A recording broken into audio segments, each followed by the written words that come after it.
Ya, solusi. Bahasa Indonesianya adalah jalan keluar.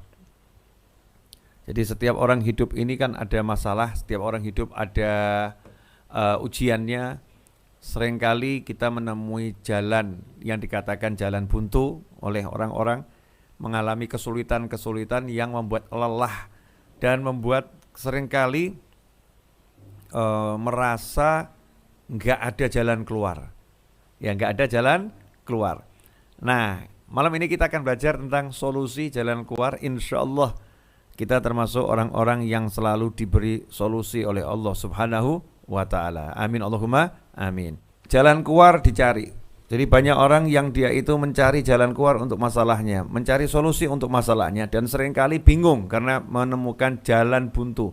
Saya nggak mendapatkan jalan keluar, nggak ada solusi lagi dan lain sebagainya. Nah, kenapa ada orang-orang yang merasa nggak punya solusi? Ada orang-orang yang merasa dia terbentur jalan buntu. Jawabannya adalah sederhana, jawabannya mudah. Yang merasa nggak punya solusi, yang merasa ketemu jalan buntu adalah dia yang jalan sendiri. Jalan sendiri, merasa nggak ada yang memperjalankannya. Dia yang jalan sendiri dan merasa nggak ada yang memperjalankannya. Dia yang merasa punya kemampuan.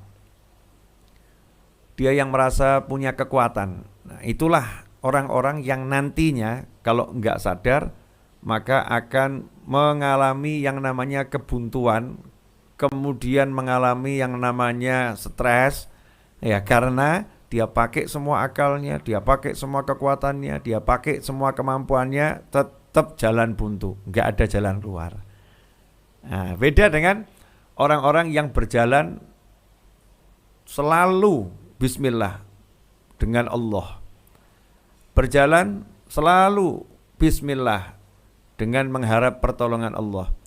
Orang-orang yang berjalan selalu dengan bismillah, mengharap bimbingan Allah Subhanahu wa ta'ala. Orang-orang yang berjalan selalu ya bismillah, ya, mengharapkan keberkahan dari Allah Subhanahu wa ta'ala.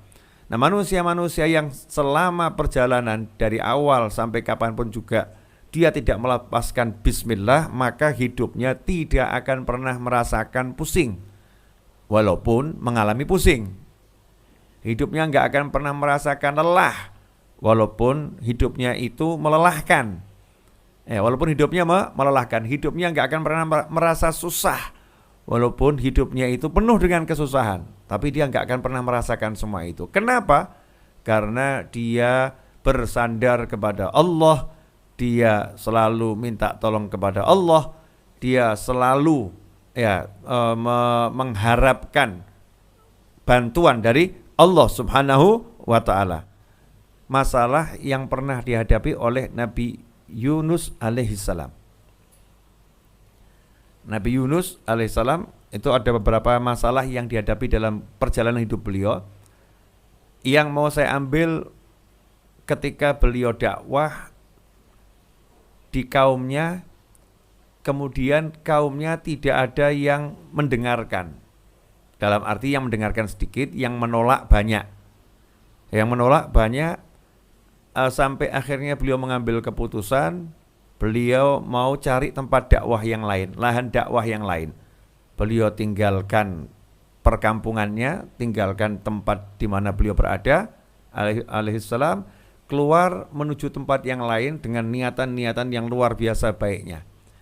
Tetapi Nabi Yunus alaihissalam ditegur oleh Allah SWT karena beliau keluar belum pada waktu yang diperintahkan oleh Allah Ta'ala untuk keluar. Jadi Allah belum perintahkan untuk keluar, tapi beliau keluar. Memang nggak ada larangannya, ya, Allah nggak melarang, tapi Allah belum memerintahkan. Saat itu Nabi Yunus alaihissalam naik kapal laut. Nah, yang menarik di sini, kapal laut itu tiba-tiba mengalami badai yang luar biasa dahsyatnya, sehingga seisi kapal itu khawatir kalau kapalnya nanti karam dan tenggelam, kapalnya hancur, khawatir. Maka saat itulah mereka mengambil inisiatif, Biasanya ini kalau ada satu yang dilempar, lautnya jadi tenang. Mereka ambil inisiatif untuk diadakan undian. Nah, yang keluar itu nanti yang dilempar. Seperti yang pernah saya sampaikan kepada antum semua, kira-kira kalau kita ada di kapal itu kemudian diundi, maka harapan kita apa? Jangan keluar ya. Sama mungkin ngelirik kanan ngelirik kiri, dia saja, jangan saya. Mungkin begitu ya. Ya, kalau misalnya ada Mas Fadli di situ, ada saya, Mas Novel, ya, ada Mas Suswanto, ada Mas Arif Nugroho, ada Mas Dedi Setiawan di kapal itu ya. Mungkin kita ini kan masih golongan kita ini kan jujur saja, ya masih belum bisa betul-betul mengutamakan nyawa kita untuk diberikan sama orang lain toh ya, belum. Ya kita belum sampai makom itu. Mungkin kalau Mas Fadli yang dilempar kan kita alhamdulillah semua, alhamdulillah bukan saya, Mas Fadli yang dilempar kan begitu. Mungkin Mas Fadli juga alhamdulillah Habibnya yang dilempar gitu kan ya, bisa jadi begitu. Alhamdulillah saya selamat dah, Habib enggak apa-apalah, cucu Nabi dilempar, wah syuhada, Masya Allah. Kalau saya masih banyak dosa, alhamdulillah itu pas tuh lemparannya itu. Mungkin mikirnya begitu, mungkin nih. Kalau kita dalam kondisi yang sama. Nah saat itu yang menarik, ketika diundi yang muncul adalah Nabi Yunus alaihissalam. Yang muncul nama Nabi Yunus alaihissalam. Dulu belum ditulis nama ya, masih pakai mungkin ada kayu yang satu kecil, ini miliknya fulan, yang ini ditanda-tandain gitu ya. Yang muncul miliknya Nabi Yunus alaihissalam. Menariknya itu seluruh peserta undian bukan ngucap alhamdulillah, tapi semua yang ikut diundi mengatakan jangan dia, tolong diundi ulang, beliau jangan dilempar, jangan dibuang, karena beliau orang baik. Nah, ini sangat menarik. Seisi kapal itu bukan ngucap alhamdulillah aku selamat, tapi seisi kapal gak rela kalau hamba Allah yang nama Nabi Yunus alaihissalam ini dilempar ke laut, karena seisi kapal melihat ini orang baik, sehingga perlu diulang sampai 3 kali dan tetap nama yang sama baru dilempar. Nah pelajarannya apa? Nabi Yunus alaihissalam itu keluar meninggalkan kaumnya, yang mana kaumnya didakwahin sekian tahun gak mau denger. Tapi anehnya masuk kapal baru beberapa saat, seisi kapal itu mau mendengar Nabi Yunus alaihissalam. Seisi kapal itu jatuh cinta pada Nabi Yunus alaihissalam. Jadi dalam kehidupan tuh ya memang kadang begitu. Ya, di rumah kita nggak begitu disayang. Di luar rumah ada yang menyayangnya luar biasa. Di kampung nggak ada yang mau dengerin kita. Kita baru naik satu bus itu mau dengarkan kita semua. Ya itulah fenomena kehidupan. Jadi Nabi Yunus ya senang betul ya, baru meninggalkan satu kaum yang gak mendengarin beliau, kemudian naik satu perahu, satu kapal itu senang dengan beliau, diterima dengan baik. Nah lagi senang seperti itu oleh Allah Ta'ala kemudian dilempar ke laut.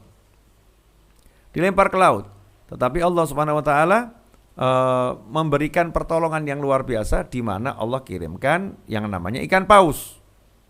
Ikan paus kemudian membawa Nabi Yunus alaihissalam ke dalam dasar laut, dalam kegelapan, dalam kesunyian. Seperti yang saya sampaikan kemarin, tidak ada GPS gitu kan ya, lost sinyal, dalam kesunyian total. Nah, ikhwani rahimakumullah, poin ini yang pengen saya ajak semuanya untuk merenung. Bayangkan kalau itu kita dibawa ikan paus di dalam situ, gak tahu kita ada di mana, kemudian gak tahu sampai kapan berada di situ. Kira-kira kita bisa tenang atau super galau?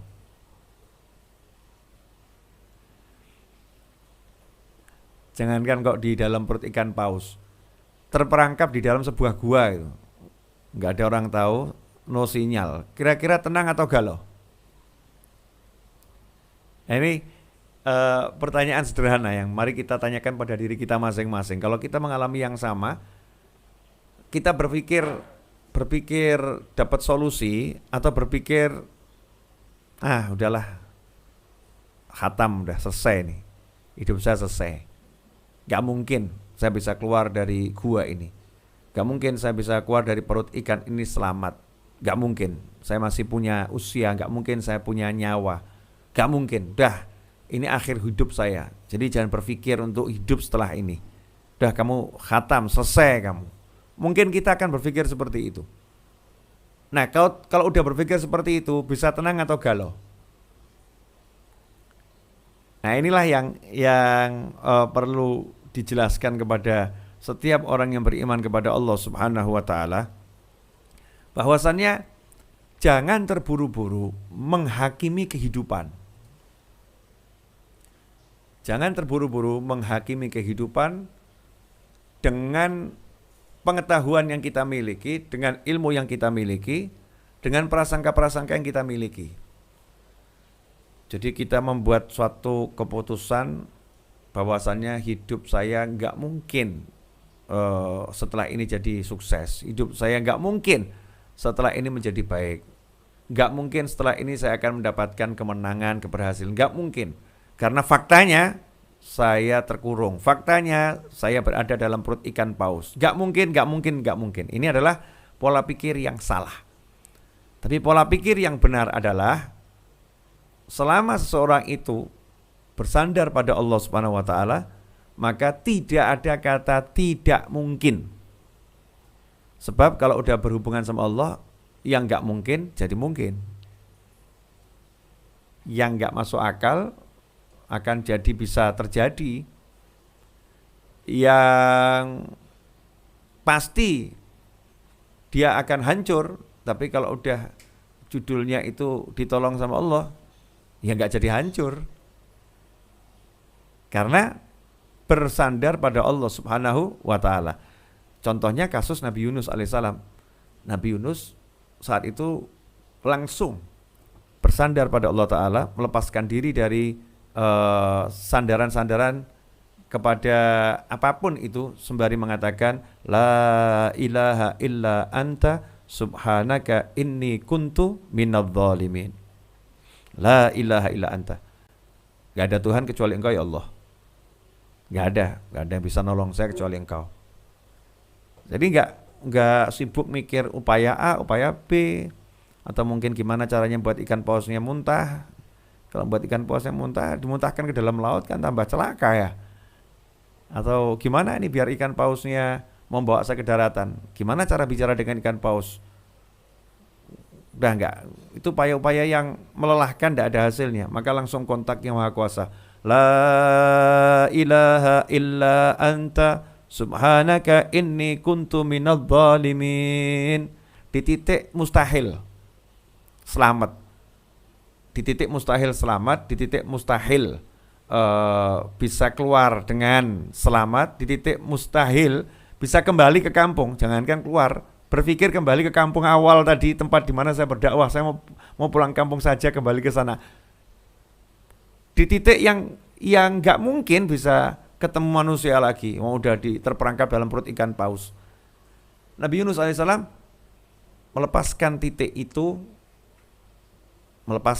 itu langsung berhubungan dengan Yang Maha Bisa, Yang Maha Kuasa, Yang Maha Luar Biasa, Yang Maha Pengasih, Yang Maha Penyayang, Yang Maha Kuat, Yang Maha Mengerti, Yang Maha Mampu.